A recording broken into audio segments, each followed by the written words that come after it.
Hurst, they began to systematically destroy neighborhoods. They had made up their minds to clear the entire area of black people.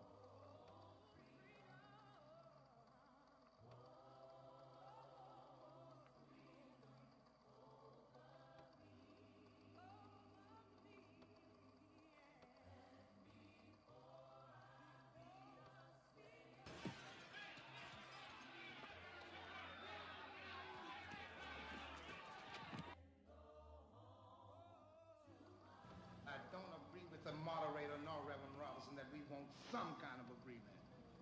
We want agreement by which we can live or die. You choose. Is it too much to ask you to grant us human dignity? Should we be put down and shot to death for this request? If so, you can aim your guns. What the hell do you think we care about dying if you're going to deny us the right to live?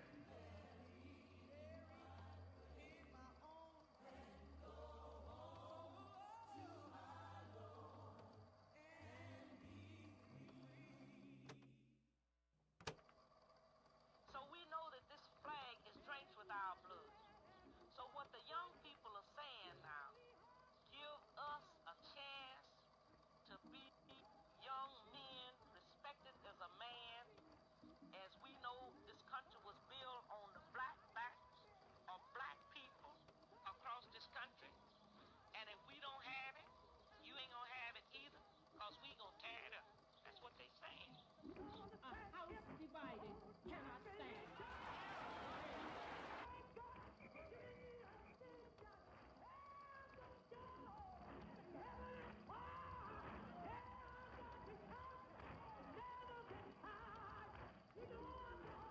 As of 10 o'clock this morning, we've reached 1 million black men.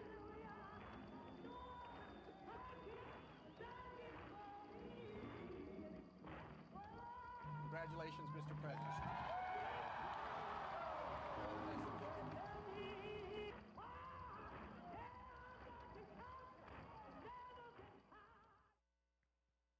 I guess that's me. What's going on, everybody? How's everybody doing? Glad to see you tonight. We get in heavy, good dialogue, and I forget I'm supposed to be in church. Everybody doing all right? Praise the Lord. And to everybody that's watching us by way of stream, I am so excited about tonight and the fresh dialogue that is going to take place. There is a serious connection between history and present day reality, particularly in this state where it seems as if we have a governor that wants to take us back to the future. I said this in one other space, and that is that there was a day where they wore robes, now they wear suits. And there's so much that we have to put through a corrective lens in order for new and future generations to not only know our history, but to understand how to make history. And so tonight we have two giants with us, generational giants is what I call them, that we're going to be dialoguing with. I'm so glad to have Pastor Dez up here with me, our pastor of youth and young adult, and he's going to be helping us in this dialogue, and it's going to be an amazing night. If you are watching on our YouTube channel, our Facebook channel, or our website, I want to encourage you to share right now, because tonight's dialogue will be thought-provoking, it will be critical, it will be provocative. I'm so glad tonight to have someone that Bethel really knows. He is indeed a general in the historical arena of our life. He's been a part of even the political arena of our city. We know Mr. Rodney Hurst, who we have with us tonight. And then one of the new generals who is bringing voice and clarity to new generations. And we were just sitting there, and as we were talking, it was like, man, we got to share some space together to really chop it up about some stuff. And so I'm excited. We happen to have the same name. That's why he's so smart. He got the same name. But I'm so glad to have Dr. Rudy Jamison with us tonight. And this is going to be an exciting night. I even believe we have a way where the audience is going to be able to ask. Did we work that out for the audience to ask questions? All right, so there'll be a QR code, and you'll be able to hit that QR code and ask questions on tonight. And I'm sure there'll be some questions as we begin this dialogue. So listen, we're going to begin this. There it is right there. Shout out to our media team and our AV team, Jocelyn, Cedric and his team, and to Monica, my executive assistant, and our, I can't get this title right, Director of Operations, Tan gonna get me, Director of Operations, Tan Mayhew, and our entire staff that helped put this together. Their books will be here tonight as well. As you see them down front, we're going to be talking about those. You can purchase those tonight as well, and online, I'm sure they'll give us that information. So here's how we're going to start. There's a video that we're going to play, and then Rodney is going to talk a little bit to us about this video, and if he becomes a Baptist preacher and gets too long, we're going to pull his coattail so we can get the dialogue and discussion going. So media team, go ahead and let's cut the lights a little bit, put this video on, and let's get this dialogue. What's going on? That's what we're talking about tonight. All right, let's get it started.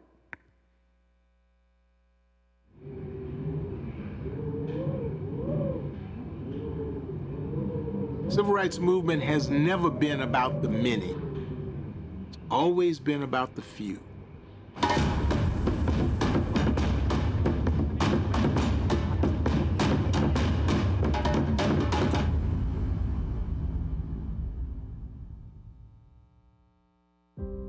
It was not until I enrolled in Mr. Pearson's class at age 11 in 8th grade that I began to understand and wrap my arms around bigotry and racism and segregation and Jim Crow laws. But at the same time, I started to understand the brilliance of many blacks in American history.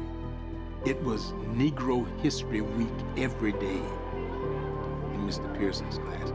And that made a big difference for me, because now I am discovering the greatness of these black folk who I've never heard about. He had a slogan that he would always say to us: freedom is not free.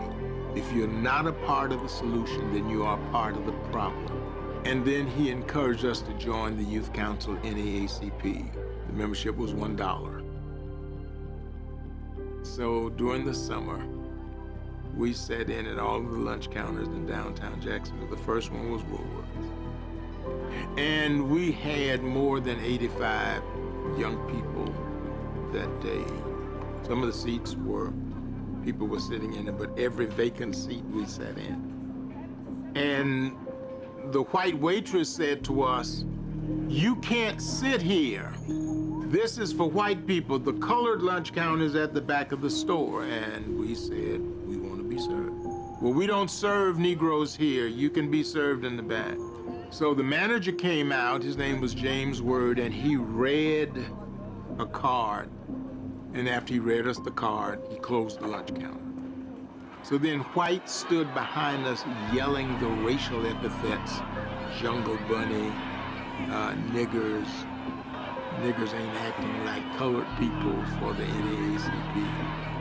So we always sat longer than lunchtime because we figured that they served fresh lunches. There were no microwaves, no convection ovens. So if you wanted your racism, we wanted to make it as expensive as possible. So we sat longer than the lunchtime. We saw no police the entire time. We later found out that police were there in plain clothes because they were taking pictures of all of us.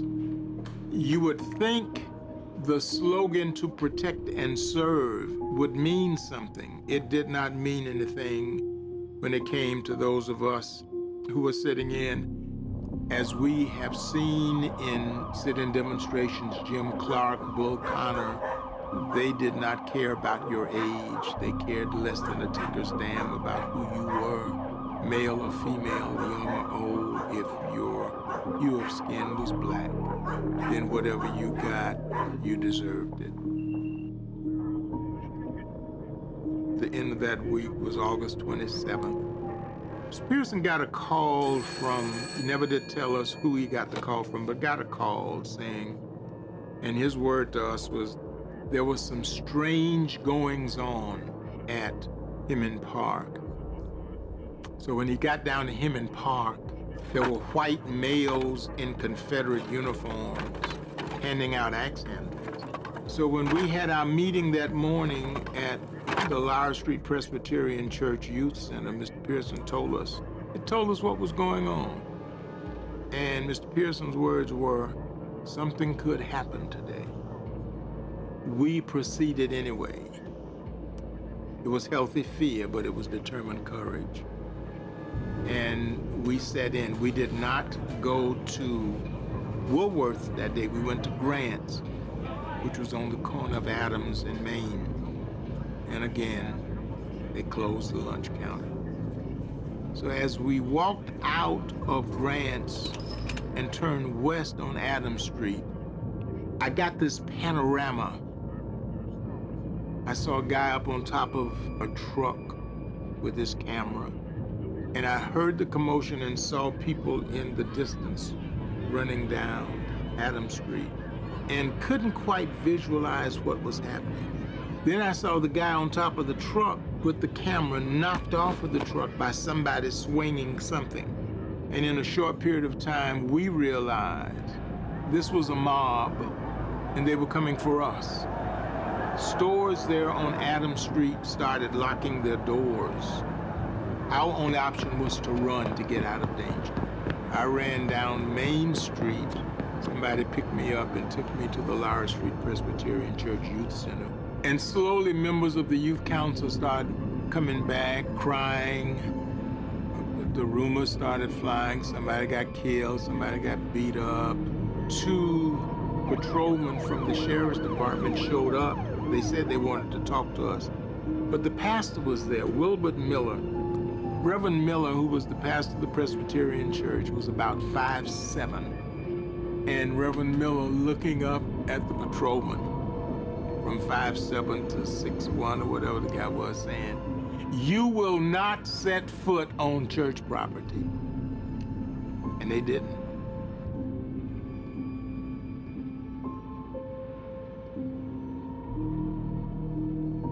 We had a press conference at the home of a black doctor, Dr. James Henderson. He was a dentist. And from there, we planned a mass meeting at St. Paul AME Church at the corner of 13th and Myrtle. We'd also heard that the Klan was going to march in the black community that night. So there were blacks sitting inside their cars with guns and rifles in case the Klan decided they wanted to come down Myrtle Avenue. We had reporters from all over the country. St. Paul AME Church looked like an international press conference. So we announced the boycott of the Times Union, announced the boycott of downtown Jacksonville.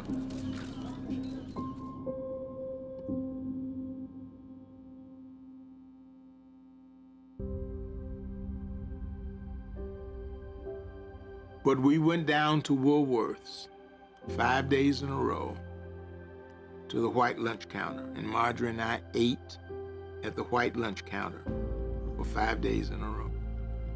And after those 5 days, all of the lunch counters in downtown Jacksonville were integrated. Civil rights movement has always been about we and us, not me and I. So everything we were able to do, we were able to do it for those folk who look like us. And as long as we are fighting racism and fighting for black human dignity and respect, the struggle continues, and the struggle is not in vain.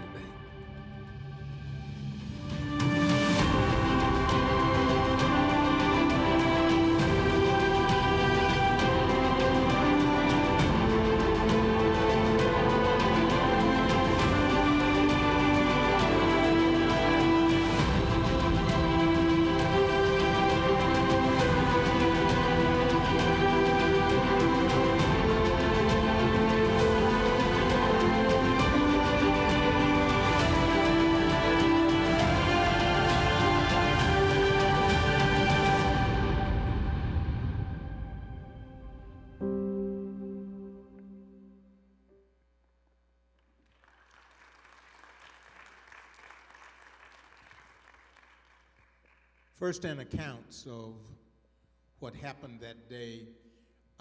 The young man who put that video together, and the video won the Jacksonville Film Festival award as the best video for last year. His name is Kyle Dorrell. He happens to be my grandson-in-law. So Kyle, would you stand up along with my granddaughter, Marquita Dorrell, and my great-granddaughter, Everly Ann Dorrell.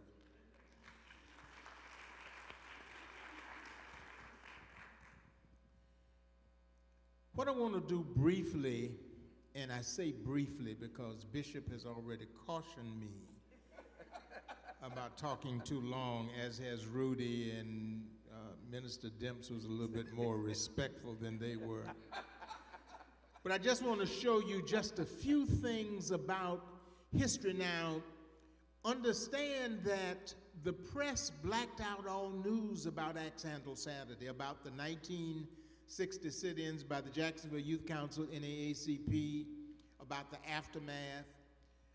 When reporters came in from out of town, they could not contact anyone because the local media was not involved in any of the news coverage of what was happening in Jacksonville as was happening throughout the country in 1960. So when they came to town, they had no knowledge of who to talk to, where to go to, where the NAACP was, where the youth council members were, who the president was, or Rutledge Pearson as the advisor. So what you're seeing there was the first-hand account of what happened, that you won't find that anywhere other than on that video and also in my first book. But I want to show a few slides just to connect what is happening in this country today and what has been happening in terms of history. So if I can get that PowerPoint on, said.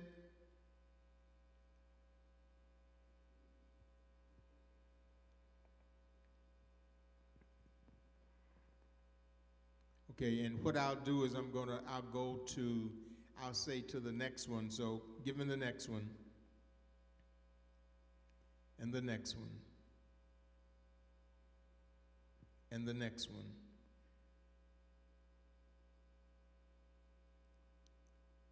And the next one. And the next one.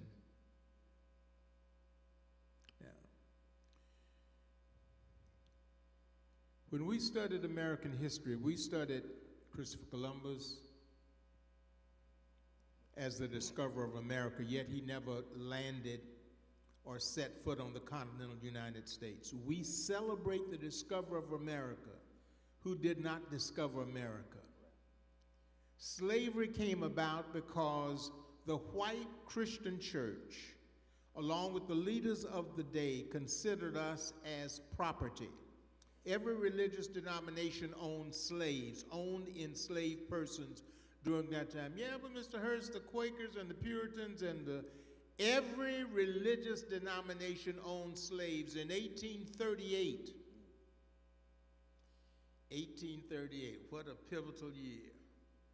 But in 1838, Georgetown College, which is now Georgetown University, founded by Jesuit priest, son of Jesus, they got in trouble keeping the doors of their university open, and they sold 273 of their enslaved persons. Why did the Catholic Church, why did a Georgetown own slaves? We talk about Paul Revere. I've lost my PowerPoint. We talk about Paul Revere. Paul Revere got on a horse and he rode from Lexington to Concord. That never happened.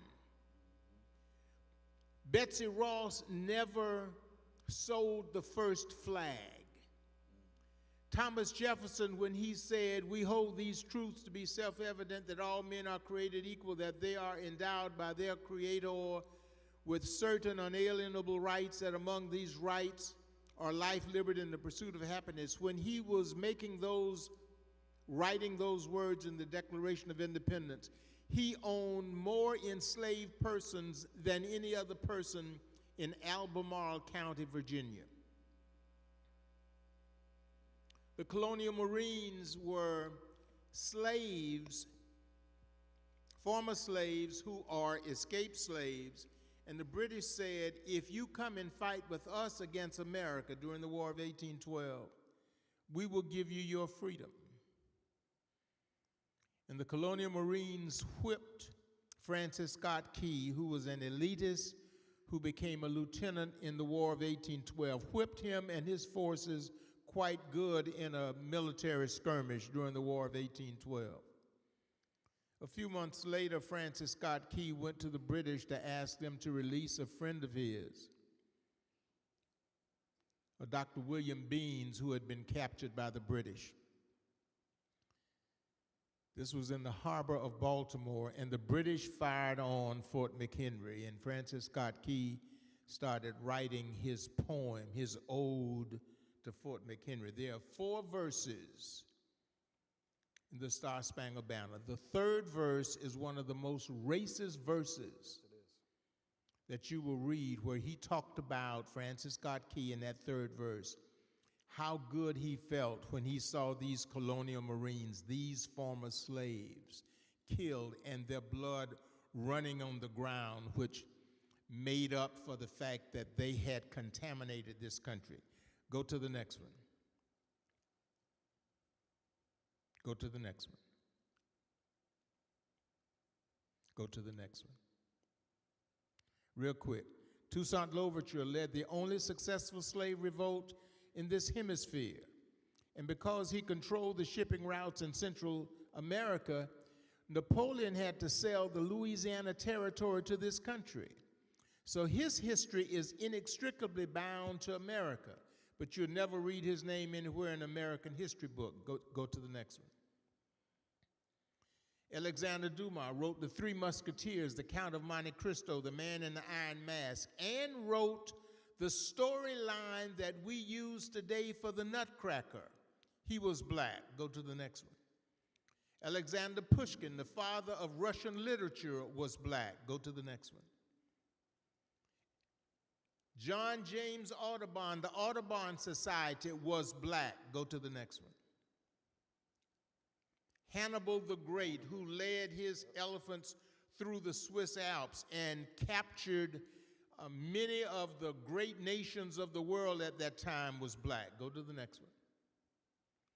St. Augustine of Hippo, one of the seminal names in Christianity, in our religion, was black. Go to the next one. Queen Charlotte of Mecklenburg, the great-great-great-grandmother of the recently deceased Queen Elizabeth II of England, was black. Go to the next one. Yep. Ludwig van Beethoven's father and grandfather were Moors. Moors are Spanish Africans. And the last one.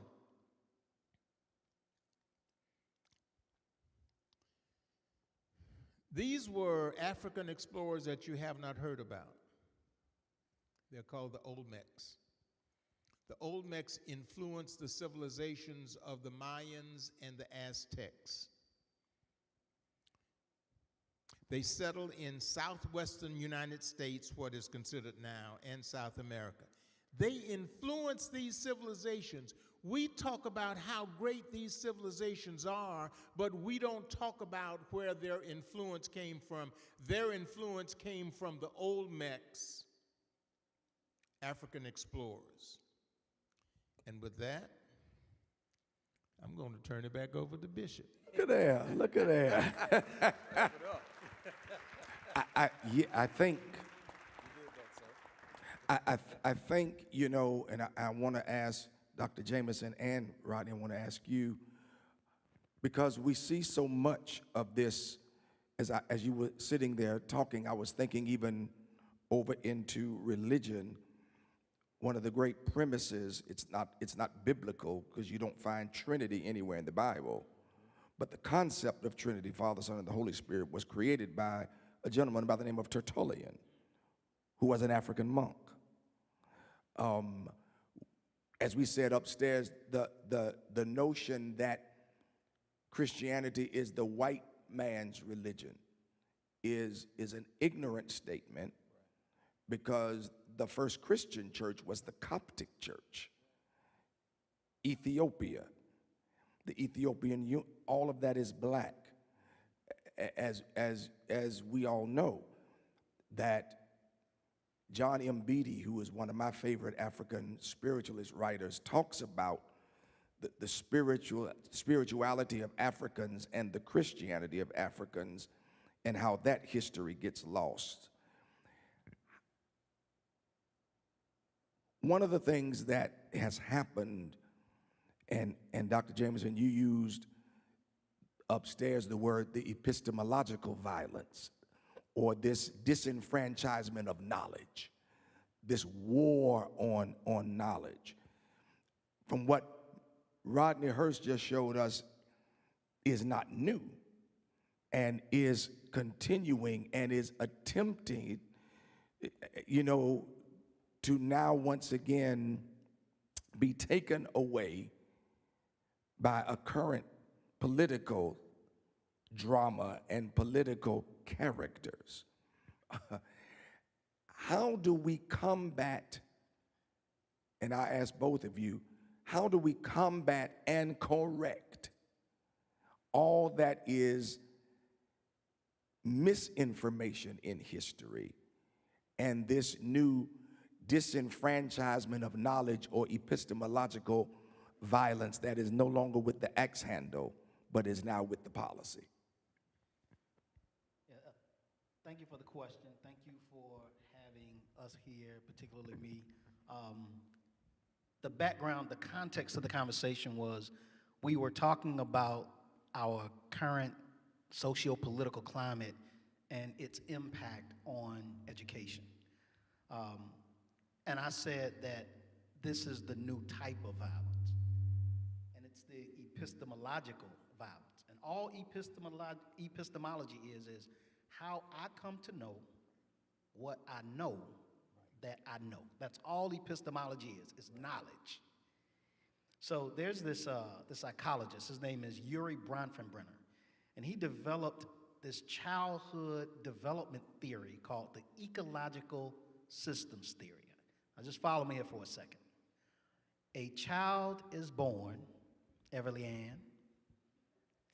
She consumes information immediately from those people who are closest to her, those she loves and trusts the most. That is her first ecological system, her micro system.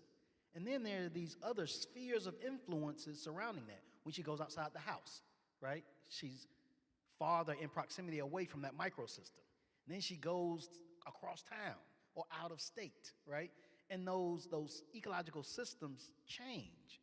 Well, as we are consuming this information, as we are being developed, we are married to this information. Think about some of the identity markers that you are married to right now.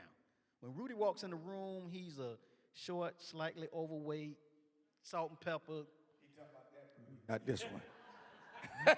man, right? Black man. That's how the world sees me, and that's the lens through which I see the world, right? I'm married to those. If you are asking me to let any of that go, that's a struggle. And that's with every human being. So we have to begin to deconstruct those ecological systems, unlearn some of those wrongs so that we can relearn how to be in deeper community across these borders of difference so that this epistemological violence doesn't occur. But it's our responsibility to do that. I like this. Rodney. A racist saying, your history of is of insignificant value, is just like a racist saying segregation today, segregation tomorrow, segregation forever. And just like this racist country at the beginning of its founding or at its founding decided they would not allow enslaved persons to learn how to read and write. It is taking your humanity away from you and taking your ability to operate as a human being. Understand that one of the cornerstones of racism birthed out of the American Holocaust of slavery is disrespect.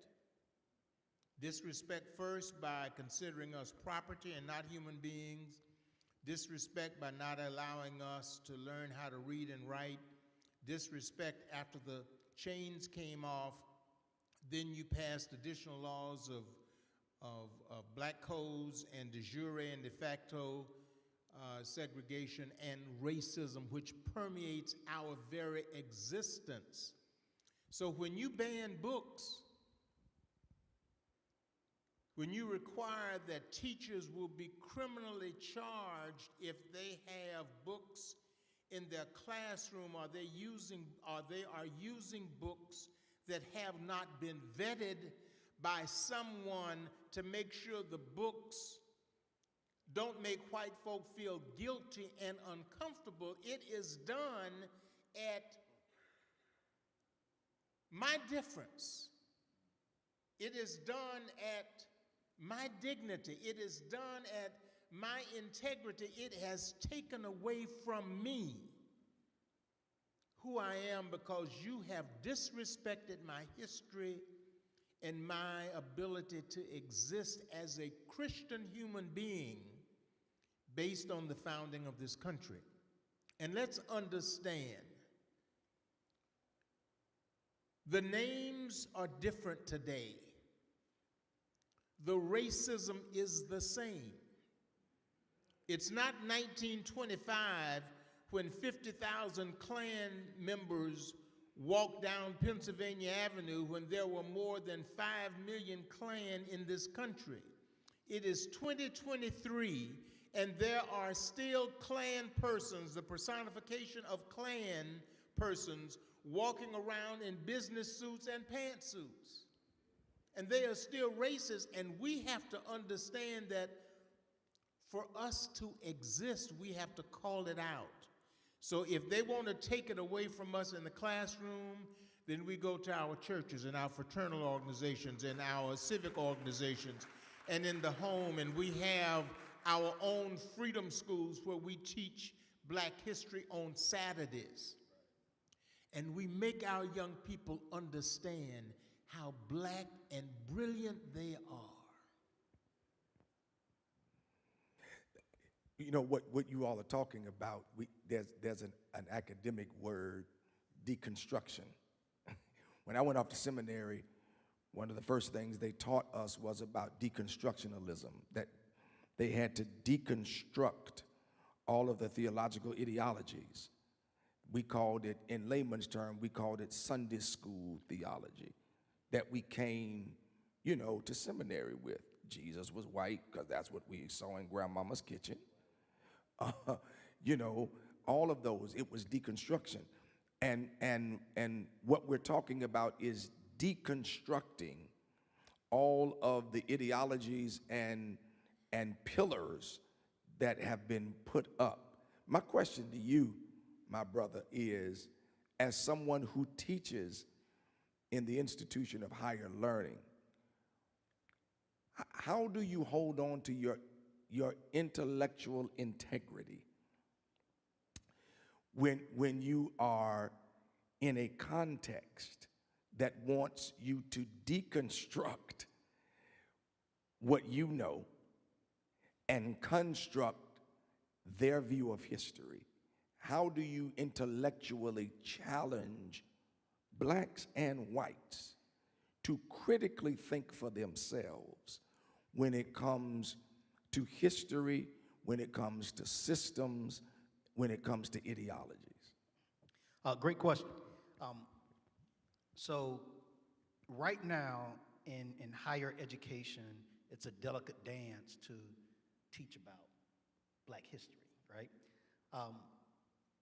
Legislatively, the legislative language talks about academic excellence and the pursuit of truth.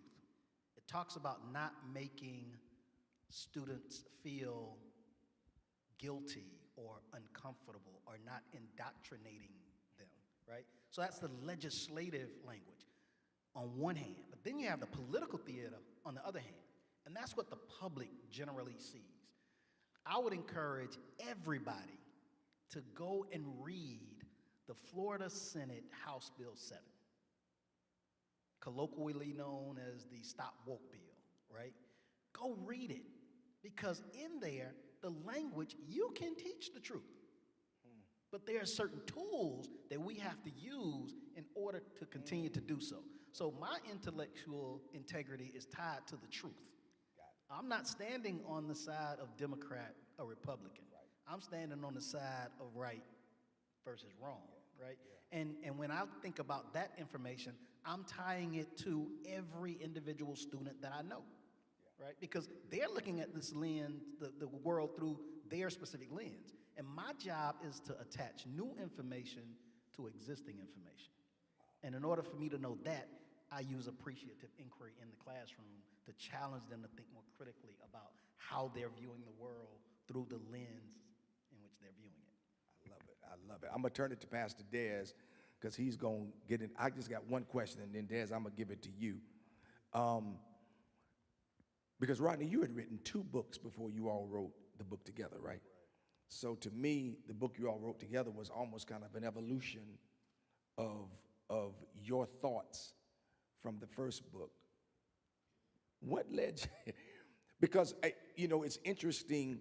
I feel like I'm listening, let me put it in the language I know, to 2 preachers. One who is as intellectual, but talks in more layman terms. One who is of another generation and talks with the big words. I'm listening. So, no, so my question is, what made you all decide to write this book together?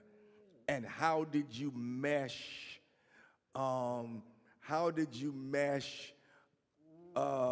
folksy with?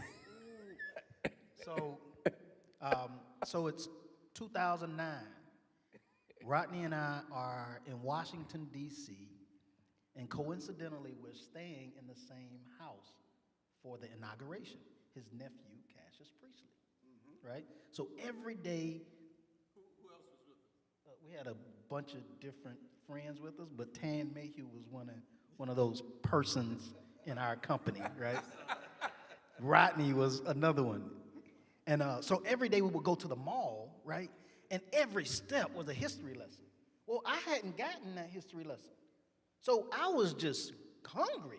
So we would go out to the club, and I'd take a cab home and go sit with Rodney. Long story short, we get back to Jacksonville. I jump in his hip pocket. I'm in the doctoral program at the University of North Florida. I start to invite him out there. We start to do work together. I invite him to my dissertation defense. Oh, wow. And my dissertation was around the role race plays in the world of work. Rodney had never been to a dissertation. defense, right? So we began to do a lot of work together, and I think it was about in 2018, 2019, I get a call, and he says, Rudy, would you be interested in writing with me? I'm in church, so I won't tell you what I said. So as we begin to write the book, though, this is the interesting thing. And so the book is the 5,000 level course. So if you guys are entering this work at 101, this is not the book for you. You might need to go get White Fragility or Waking Up White or something like that. This is the 5,000 level course. So we picked topics and we wrote separately.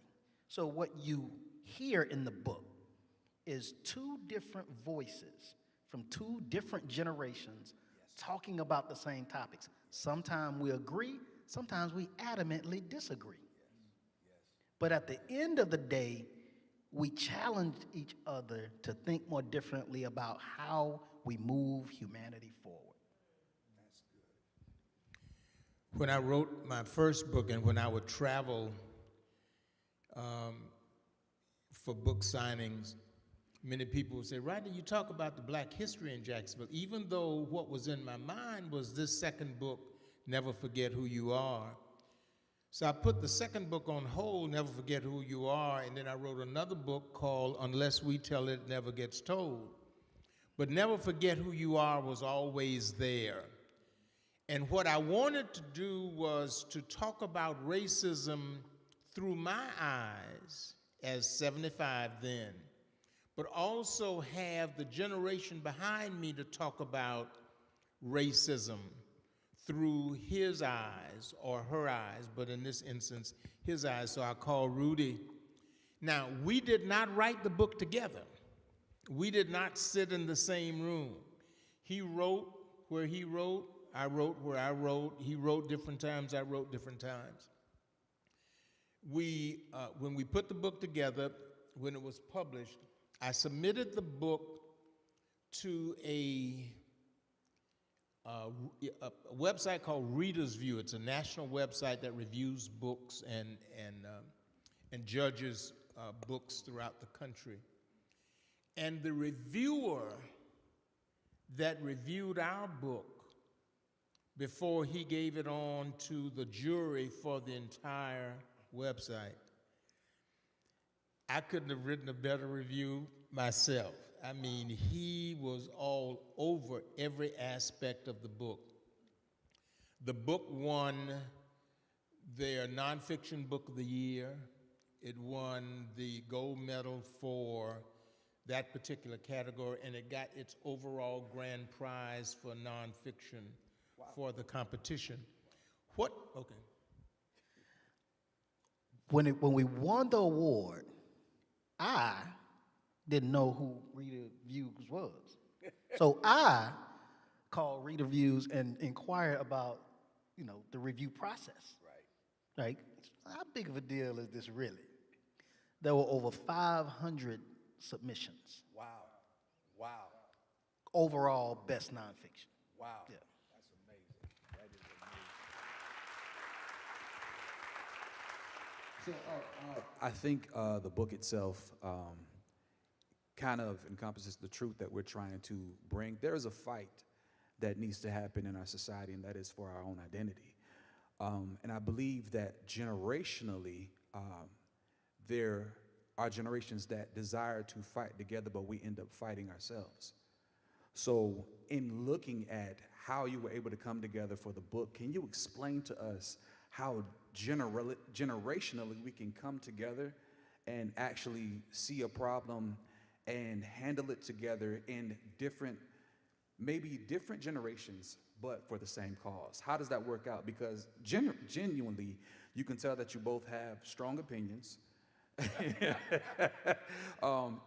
You're both very well educated, but you have different experiences, but you brought those experiences together, whether it be separate or, or together. But how, when I'm dealing with my young adults, that is the question. How do we join together with those that did it before we did? So could you please explain that for them? I always have to say this because this is so Bethel, and there were several things. Healthy fear was from you, and confirmed courage also was from you, which I included in the first book. But I started school when I was 5 and I got skipped. And as Bishop McKissick says, Bishop McKissick Sr. says, he told me he got it from Bishop McKissick Jr., favor ain't fair. And I use that a lot of times. I'm 11 years old in the 8th grade when my 8th grade American history teacher says to me, if you're not a part of the solution, you're a part of the problem, and encouraged me to join the Youth Council NAACP, which I did at age 11. Right. Now, fast forward and understand that every civil rights movement in this country was started by young black people. Right. Every one of them. Right. So as we move, we had a civil rights conference last year, very successful, and we included young people and not so young people in everything that we did. Right. Sometimes we hang around, we being old folk, I used to say them old folk, now is us old folk. Sometimes we hang around too long instead of imparting whatever knowledge we have, whatever experience we have, giving it to someone and then moving out of the way. That's good. One of the things that I wanted to do with Rudy, what I do with my son, Rodney, who's here, is that give them the same information that I got. Talk about racism. Right. Talk about the issues. Don't shy away from those. And I always say after I make presentations, black folk, many of them will come up to me and whisper, I enjoyed what you said. Don't come up to me and whisper. Right. I mean, racism, and when we're talking about that, that's not a 4-letter word. Right. So let's discuss those uncomfortable issues. Have our young people, it is not too young for young people to start talking about racism. Ruby Bridges integrated an elementary school in New Orleans when she was 6 years old. Right. And all the white parents took their kids out of the classroom, which only left her and the white teacher. We have to let our young people understand what racism is.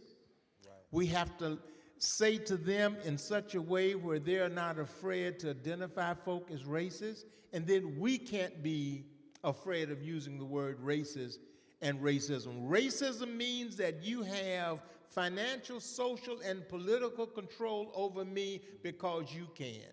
Right. And we see that every day. That's good. So, so that said, Rodney and I have, I tell him all the time, man, your generation failed us. I ain't never protested nothing. And on top of that, I was a pretty good athlete, so I was shielded from any racism. Went to all black schools all through college.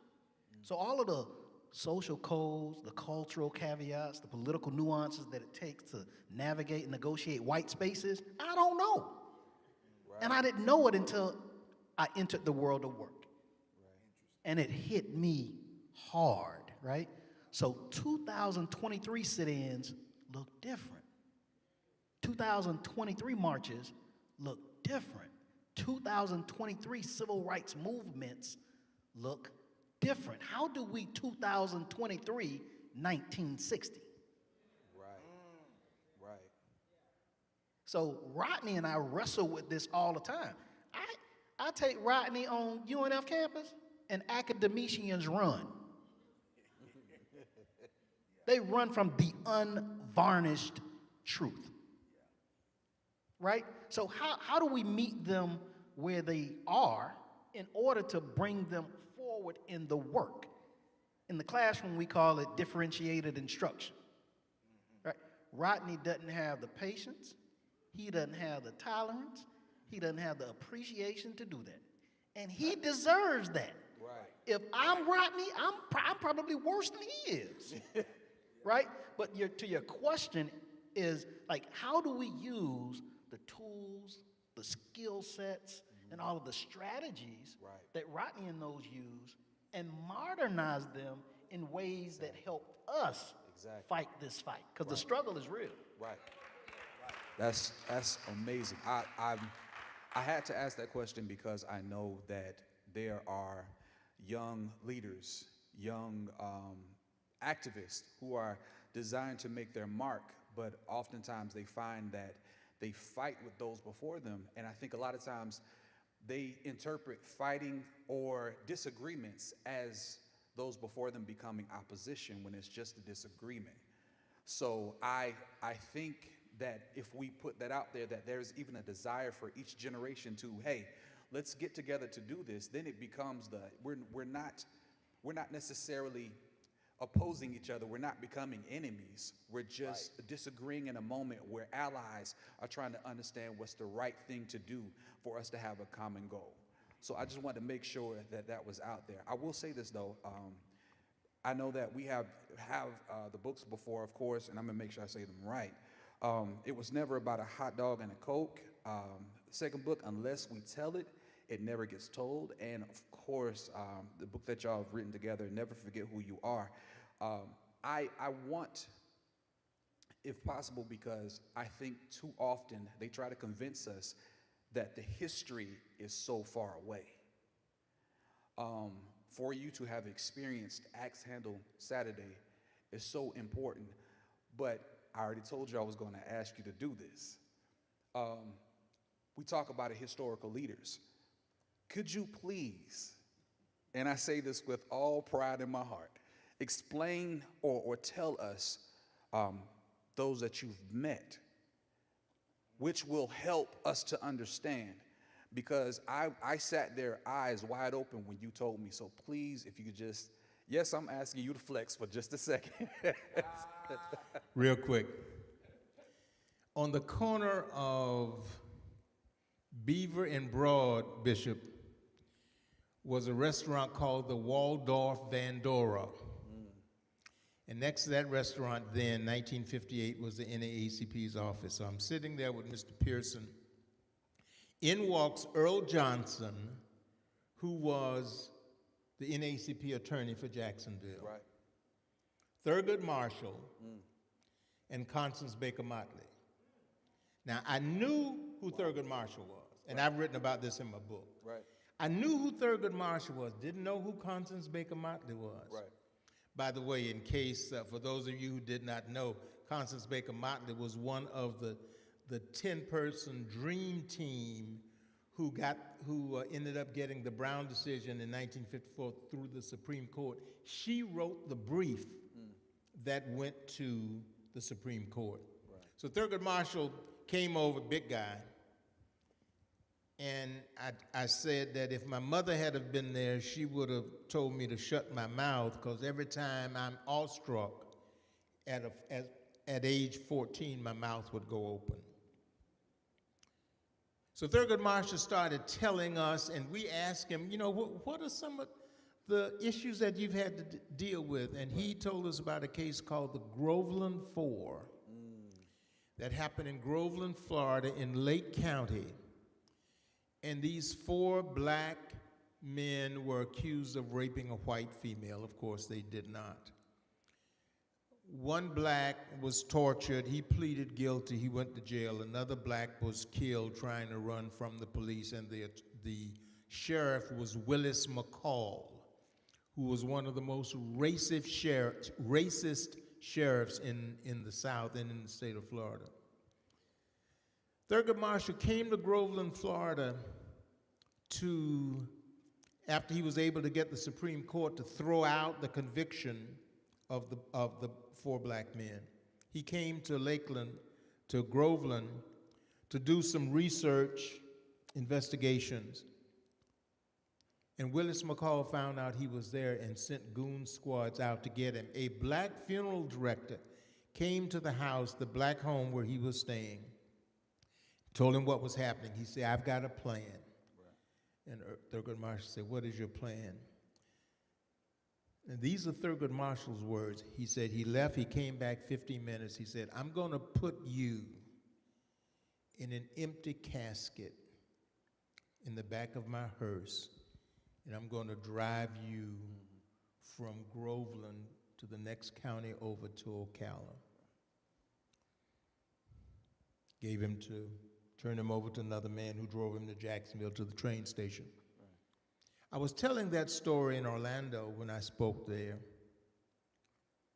And afterwards, an elderly gentleman came up to me, black, and he said, Mr. Hurst, I was interested in the story you told about Mr. Marshall. He said, I was the man who the funeral director brought Mr. Marshall to. Wow.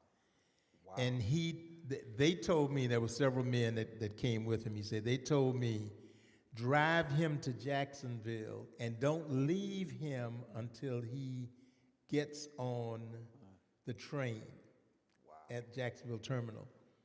Gilbert King, a white author, has written a book about the Groveland Four, and it's called The Devil in the Grove.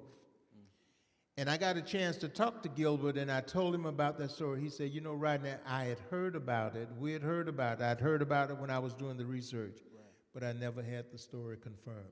Thurgood Marshall told us that himself, told me that himself. I apologize, y'all. I just wanted him to tell that story because I do think it's important as it's essentially an attack on our identity, that we do understand that these type of oppressive actions, these things that we are dealing with today weren't so long ago that they were happening, you know what I mean? And for you to be able to sit here and tell us these experiences, it's not us fighting to read a book. It's literally hearing the experience from you. But all of this started for me with a school teacher in a classroom who was brave enough and courageous enough not to teach a racist and slanted history from a racist and slanted 8th grade American history book intended for Negro students at Negro Isaiah Blocker Junior High School in the Negro division of the Duval County Public School System. So that was the difference in my life. That started me at age 11. That was almost 68 years ago that I started understanding who I was and understanding how important black history was and starting me on the civil rights road. I want to read a question that we got offline, and it's really, Des, kind of ties into what y'all have been talking about. How do we take to the streets and share without shame while respecting the feeling of white counterparts and assert who we were, are, and to become? And I want to say this, and then I want Rudy to answer, then Rodney, and Des, you chime in. Our stories are very similar, but in an opposite way. I was an athlete, but I was in all white schools. Went to Arlington Junior High School, 1978 to 80. Went to Sandalwood, 80, 81. Terry Parker, 81 to 83. Home base was the church. But you know how you talked about, you go cross street, go cross town. Everything else for me was cross town. All my friends were white. All of them. I go off to school to Virginia Union, and I learned social justice and prophetic witness. I come back to Jacksonville, and they start seeing things I post about the black experience, about disenfranchisement, and all of a sudden, they are agitated. I don't believe, and you all help me, I don't believe there can be an affirmation of self without the inclusion of the agitation of those who are anti-other. That's good, Doc. That's good. You know, if those who are not anti-other aren't agitated, then you aren't affirming self. And it's not all, the agitation is not all, when I say anti-other, I mean people who don't want you to be authentically who you are. Which means anti-others can be black. Right. In the words of Dr. Jeremiah A. Wright, everybody your color ain't your kind. Right. And everybody your kind is not necessarily your color. Exactly. So anti-other is not a skin issue, it's an ideological issue. Right. So for me, there is, to answer that question for me, you cannot affirm who we were, are, and to be and worry about the feelings of your counterparts. You need their agitation as the evidence of your affirmation. That's what I think. I love it. Asala has termed the theme for this Black History Month, Black Resistance. Yes. Right? Yes. So going back to like our parallel stories, when I get into the world of work, I'm wrestling with this idea of identity development because I don't think anything is wrong with me. Right. But, okay, so Rudy, why can't you advance through these organizational structures and you eating your counterparts lunch? Right? Mm-hmm. So all of, like, my research was around how do I find that? So every course I took, I was told, Rudy, your lived experience is cool, but it doesn't mean anything without empirically examined evidence. Okay, what's that? The academic journals published by professors, published in peer-reviewed journals, right? All right, so what I find out? I don't know, I'm not Black. Or I don't know, that's not my space. Right. You talk about a Easter moment. I found this body of literature called Nigrescence. And the definition of the term is being Black in the face of white supremacy. There's a psychometric instrument, identity scale, that sits on a continuum between assimilation, self-hatred, pro-Black, anti-white, re-evaluation, and multiculturalism.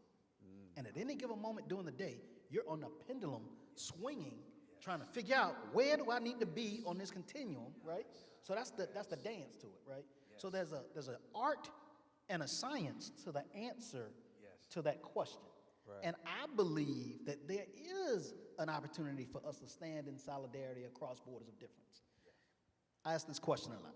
I want the audience to think about this. Can you name 3 white abolitionists? Wow. There were hundreds of them. We couldn't do that by ourselves. Yes. There's no model for white folk to follow to exhibit abolitionist behavior. Right. 2023 abolitionist behavior. Right. How do we, right, collectively understand what that looks like and how we establish it? Right. So that's one. The other piece is we got some work to do in-house. Yes. Right? And we can't hide from that. So this is where I think Rodney and I, we're on 2 different sides of the coin. So, but I do think, in my mind, that's where, in that liminal space, right? That's where the real work has to take place. How do we stand in solidarity across borders of difference, particularly with this issue of race? Because I don't care about any other identity marker you talk about. Race is the most explosive. It definitely is. Yeah, so I hope I answered. That's good. I like that. I have met some of the greatest preachers right here at Bethel. Jeremiah Wright, who I quoted in my first book, and Dr. Frederick Douglass Haynes III. And I went to a Martin Luther King breakfast. What? You call his name? Not yet. I went to a Martin Luther King breakfast when the speaker who was going to speak decided he wanted to disinvite himself with the political pressure that he got to make him disinvite himself. So then the NAACP got Reverend Dr. Freddie Haynes to speak, and he used a term that I have used religiously since then, talking about black folk. He called them bent back Negroes. Are you calling me names? Not yet. And I would never call you that name. Because if your back ain't bent, nobody can ride you. Yeah. If you stand straight, be you male or female, and walk upright, they cannot ride you. We have something in this country that I call among black folk comfort speak. Yep. In this integration generation, we like to make sure that we don't want to make white folk too uncomfortable in conversation. So we don't talk about the uncomfortable things, which is one of our big problems. So instead of us talking about a racist former president and a racist governor and racist issues, we divert the conversation to something else altogether. Because we don't want to not get an invitation the next time the Jaguars play, or the next time there's some kind of a rally or they get together in some function. We want to make sure that we always get invited, so we don't want to say anything that upset white folk. So we don't tell them the truth. When we work, when we worship, when we're in social gatherings, we don't want to talk about those things. And you cannot have an existence in this country that has culture clashes every day unless you deal with the uncomfortability of black folk and white folk in the same space. When white folk did what they did, their ancestors did what they did to my ancestors, and I'm not supposed to talk about it? But that's what we will not do, because it's too uncomfortable for the white folk. We have lived it. We know about dealing with racist police, racist judges, racist elected officials. We have dealt with that all of our lives, but we don't want to talk about that among white folk because we don't want to make them feel uncomfortable. Comfort speak. So, and I want to piggyback on that. So as we're writing the book, I don't think it was a precursor, but what it has become is, it has become a tool for us to have those conversations, to your point earlier about agitation and resistance, right? How do we use this content, right, as a tool to have those conversations? So there are chapters in the book. I am black. Racism is real. Black but not too black. House Negroes and field Negroes. Christian America, surely you jest. Like, there are provocative chapters in the book that I think can be used as tools to begin those conversations. That's good. I'll say this. I think, towards the question, I think sometimes we have to accept being offensive. It's funny, the most sensitive people are usually the most insensitive people. Those that have no problem with your offense are offended by you. And I had to learn that, unfortunately, in order for me to settle comfortably in my identity will make somebody else uncomfortable in their identity. Because accepting me forces you to accept what made me me, which may have been a part of what made you you. But am I offensive when I'm telling the truth? Exactly. Exactly, Doc. And I think, but that is the truth, because truth itself is offensive. You know, if we're talking about Christ, you know, if we bring it back to that point, Christ coming here telling the truth about his existence became the most offensive thing in where he was. So if he made the greatest change in him being himself, he did it in an offensive way, not because he was trying to be offensive, but he was just being himself. And I think we're seeking so hard not to be offensive that we lose the truth. And the truth of ourselves is just offensive, and I think we have to accept that. Bishop, we're going to read a little short blurb from the book, just so you can get a flavor. You want to start? You want me to start? You go ahead and start. I want somebody to read from that chapter about Christian and American. Please. Surely you jest, because I want to add something before you start. There's a reality that we have to deal with, right? When I was growing up, I can remember my mother and father, my aunts and uncles telling us to get a good education and get out. I grew up out east, get a good education and get out, right? And I think you should have been saying come back and take this, right? But and what happens is when we got out, right, we began to establish these careers under these different social orders, so to speak, right? And so now we got a house, we got a car, right? We got kids, right? Fortunately for Rudy, he has been able to carve out a space so that he could do this type of work. Right. For some other people, they can't. And we have to consider that, right?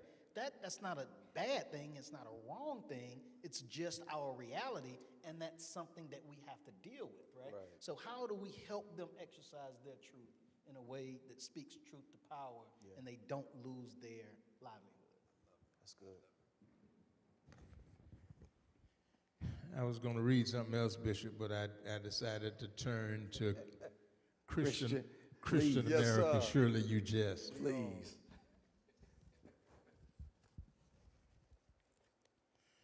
This is just, this leads into something else that I am not going to read, but I think you'll get my drift.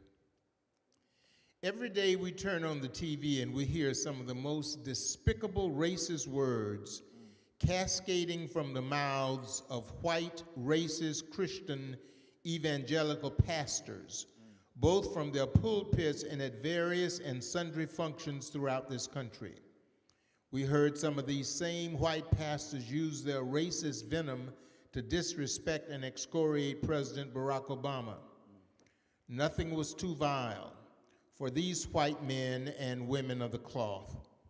They said everything from Obama is the Antichrist to Obama is not a Christian to Obama was sent by the devil, and displayed racist cartoons on their churches' websites and in their newsletters, which disrespected President Obama and his wife, First Lady Michelle Obama, as only racists would do. Reverend Robert Jeffries covers the spectrum in his support of America's racist President Donald Trump, yet almost daily, he and his Christian colleagues made racist comments about President Obama. It was more than reassuring to read an open letter from Black theologian and civil rights stalwart Reverend Dr. Frederick Haynes III of Friendship West Baptist Church in Dallas, Texas, the same city where Reverend Jeffries pastors the First Baptist Church, and he addressed to Reverend Jeffries. His letter was in response to the stand that Colin Kaepernick took against American racism and police brutality when he knelt before a National Football League game. An excerpt from his letter follows, and then I list that entire letter from Dr. Haynes. The unfortunate thing is that when we turn on television and we watch, some of us, the sermons from many of these TV evangelical pastors, the words that dribble from their mouths are some of the most racist words imaginable. And yet we call ourselves a Christian country. And I can't help but think that these were the same Christian white folk back in the founding of this country who went along with the political leaders who decided to get around the teachings of Jesus Christ in the Bible. We'll just call Africans property. Therefore, we won't have to refer to them as human beings. That was Christian white America then, has not changed very much now. Before Rudy reads his excerpt,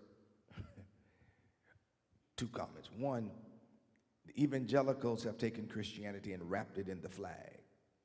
That's a fact. And therein lies the problem. Right. I want to ask you something else, though. We talk about the evangelical movement and its racism. What has happened to the black preacher? Hosea Williams once said the black church is the only thing that is unbought and unbossed. That is not true now. The black preacher of decades or generations ago had less education but more prophetic witness. What has happened to the voice of the black pulpit? Couple of points, then and now. When the Montgomery bus boycott started and Reverend Martin Luther King came to a meeting that was presided over by Edgar Daniel Nixon, who was the president of the NAACP in Montgomery and president of the Montgomery Brotherhood of Sleeping Car Porters. When they got ready to set up the Montgomery Improvement Association, he asked Dr. King if he would be the president of the Montgomery Improvement Association. And the reason he was asking Dr. King, which is documented and corroborated in exhibits, was because all of the black preachers in Montgomery were tainted by the white power structure. In 1960, we went to several black pastors here in town, and we were boycotting downtown. None of the AMEs, nor Bethel, but we went to two prominent black Baptist churches. And we wanted, Cohen Brothers was the only store in downtown Jacksonville that gave black folk charge cards and cashed their checks. Wow. And we wanted, and they had a little card, a little cardboard credit card, no plastic then. And we went to several churches. We went to Bethel, we went to St. Stephen's, we went to St. Paul, and Robert and Reverend Wilson and Reverend Johnson and Reverend Blaine. They had their teachers come up and they put their charge cards in a pan and we would burn their charge cards. That was their support. And we had two prominent black preachers said, oh, no, can't do that. Cohen Brothers contributes to the past anniversary and also contributes, they put in ads in our souvenir program. We later found out that Cohen Brothers was one of the stores downtown that gave black ministers suits. I am just irritated beyond the words I can use because of what I have seen or what I saw as a child and what I'm experiencing now when we had great mass meetings with great speakers in these black churches all over Jacksonville. And today we can't get some black ministers to stand up and say anything about racism and what's happening to that congregation that looks like that. And I often wonder, if you're sitting in the congregation, what runs through your mind when blacks are being killed by racist policemen and we see racist laws being passed and racist elected officials are saying things and you never discuss that from the pulpit?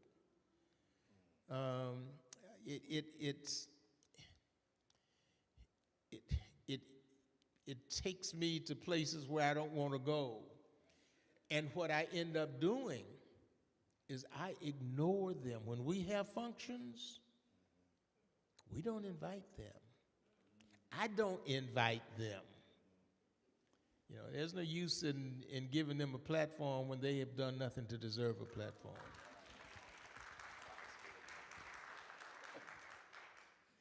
There go Rodney, want everybody to be Rodney. So I was going to read from another chapter, but I think I'm going to read a portion of my Christianity. Christian America, surely you just. And in this passage, at some point, I talk about how critical the black church was in the civil rights movement and social change, and that if we are going to experience any type of transformational social change, the black church can and has to be a part central to this process, right? For hundreds of years, whites biblically justified enslaving Africans and violently opposed ecclesiastical customs as those enslaved. I constantly wrestle with how one human being can deem him or herself greater than another, especially in today's society. I can only imagine how whites came to believe in, value, and practice such an unjust, immoral institution as slavery, and how it preserved itself for such a long period of time. America, in the name of Christianity, was built on the backs of enslaved and those in power. White folk have never paid for the immeasurable amount of free labor that financed the Constitution, the construction of current-day capitalism.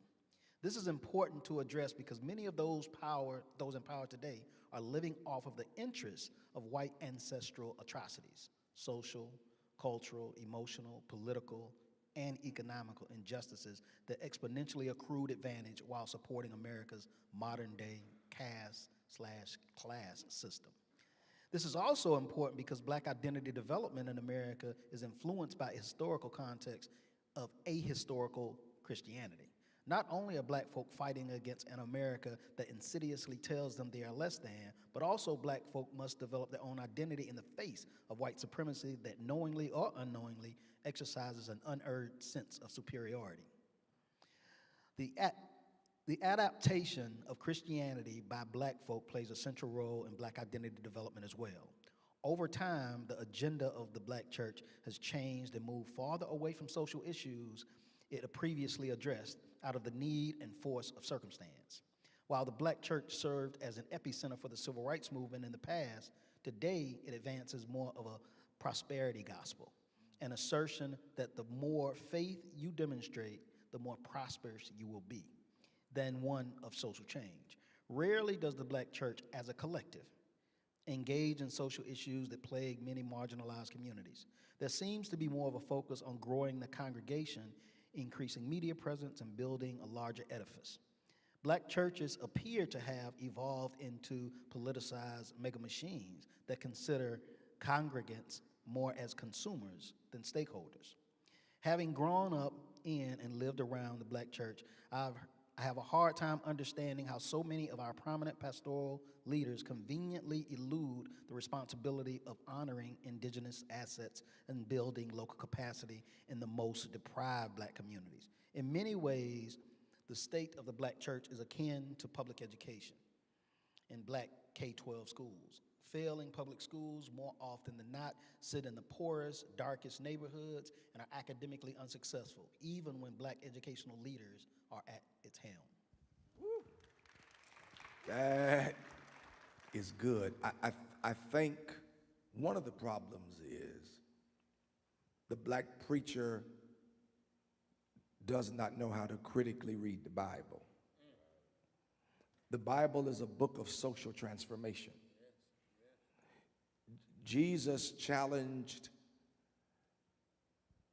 a structure and a system. The last shall be first. He challenged disenfranchisement and oppression. And what we have done in the black church now is, as you said, substituted success for assignment. The assignment, salvation involves social transformation. And we have taken on the white evangelical ideology that we just want to get people to heaven. Well, God ain't that lonely. You know, as opposed to, Dr. King wrote a paper when he was at Boston University called The Ethic of Love. People don't talk about it a lot because his assertion was that everybody wants to talk about the answer to the racial ills of our country is love. We just love. And Dr. King wrote this lecture or this paper on the ethic of love, that love has an ethic and it has an ethos that has action that results in not transactional but transformational. And so everybody now wants to talk about love. We just learn to love each other. We learn to love each other. where we can't learn to love each other without the ethic of love that stands against policies that keep the poor poor and the rich rich. We can't love each other, until we stop voting for those, who grease the palm of the preacher. Or, one of the things that has always been Bethel from my father, I learned this from my father, is this: we are unbought and unbossed. There's not a dime in this church that I got from the city, which means I can stand in this pulpit and call them whatever I want to call them and call them out, because that's a part of prophetic witness. And I think black preachers have gotten this. See, this is a whole, I don't know why y'all read from this chapter, because my wife tell y'all, now we gonna be here a whole another hour. Because black preachers have gotten lost in the sauce of wanting to be known, wanting to be popular, and wanting to be prosperous. I have no problem with prosperity if you're teaching everybody how to be prosperous. I have no problem with that. God has not given us a mandate to poverty, but he has given us a mandate to teach and to educate. And I think what has happened with the black church is that we have bought into the Christian nationalism of this country. We have sold our souls for a piece of pottage, like the book of Genesis. And the black preacher has lost his or her soul. Where we practice, and I'm done, I told y'all don't start this, where we practice a culture of oppression. So you can't fight against oppression outside your walls when within your walls you don't want women to preach. You don't want women to lead. You don't want people who don't have a certain level of education. We practice disenfranchisement. So you cannot go against outside the walls what you practice inside the walls. And until we clean our own house of the oppressive and disenfranchising culture we have set in the black church, we will never be able to stand up with prophetic witness. You can't stand up and talk about what white folk do to us when you as a black preacher wants to say what a black woman can't do. And the black preacher, and I'm done, I promise, the black preacher has become like the slave master. The slave master kept blacks in their place by misinterpreting the Bible. That's what current black evangelical pastors do. They take scriptures that are not meant to say what they wanted to say, and they whip people into oppression in their churches by saying the Bible says this, when in reality that's not what the Bible meant. So I'm sorry. No. When you understand the great history of Bethel, and in my second book I did a chapter on Bethel, and I don't mean just using it as a word, I mean great. When Reverend Matthew Gilbert left to start Florida Baptist Academy, which eventually became Florida Memorial University, and even though they show on their license plate that Lift Every Voice and saying the Florida Memorial University is the birthplace of Lift Every Voice, Bethel Baptist Institutional Church is the birthplace of Lift Every Voice and Sing, because Florida Baptist Academy had to have their initial sessions here on the campus of the Bethel Church. That's in 1892. When John Milton Waldron came in 1892, he led a boycott against the Jacksonville transportation system after Plessy versus Ferguson. Separate but equal. He became the treasurer, this pastor of Bethel Baptist Institutional Church, and the legacy of this great church. He became the treasurer of the Niagara Movement. The Niagara Movement was the forerunner of the NAACP. In 1909, the group that was started from the Niagara movement because of a riot in 1908 was called the National Negro Committee.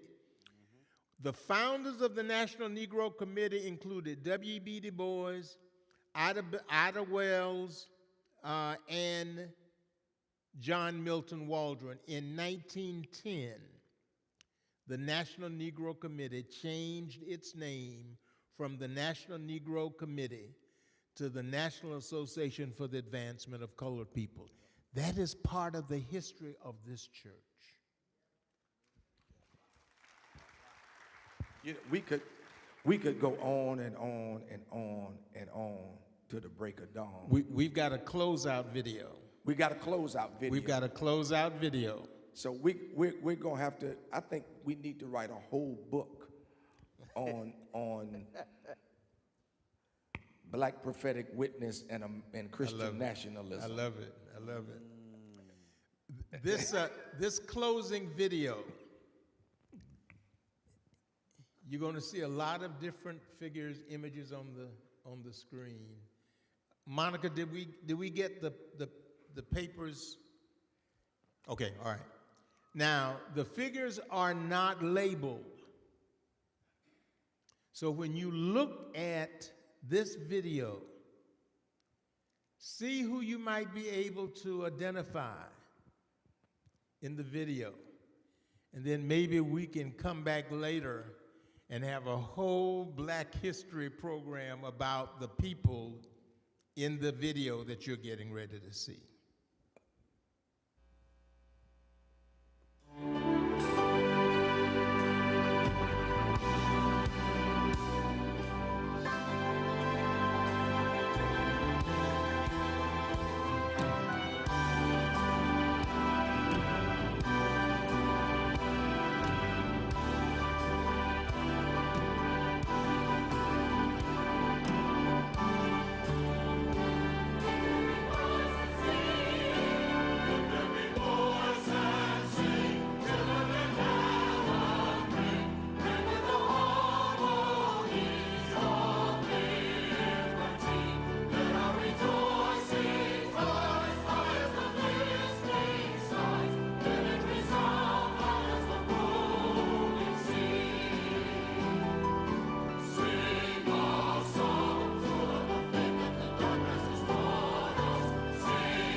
Now you gotta sing this one. Gotta sing it with feeling. You gotta sing it with heart.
Will you help me thank Mr. Rodney Hurst, Dr. Rudy Jamison for a wonderful evening, and Pastor Dez for joining us for a great evening of conversation, for these great videos. Before Rodney speaks, listen, all 3 books that have been talked about tonight are available, and they cannot leave with any books. It's in the contract. So y'all have to buy every book. Now, for those who are watching online, they can go to Amazon. They can go to Amazon. I need you to purchase those books, but they will be down front for you to purchase and for you to sign. We have to acknowledge the father of our house, Bishop McKissick Sr., who is here tonight. Bishop, you have any words you want to say? No. All right. Praise the Lord. Brother Rodney? Yeah, just in closing, that last video was done by my granddaughter, Marquita Durrell, if you would stand. Girl, we gonna hire you. Now, of course, you recognize Bethel singing, and some of the images on that video, you can teach an entire Black history class for an entire year just based on those persons. Everyone in that video had a connection with Jacksonville. Either they were born here, they live here now, they moved here, or they visited here in a very critical way. That's part of our history that we don't know and that we don't teach, and we should. God bless you. Listen, thank you for a great evening. Come down front, purchase these books. Thank you for everybody online.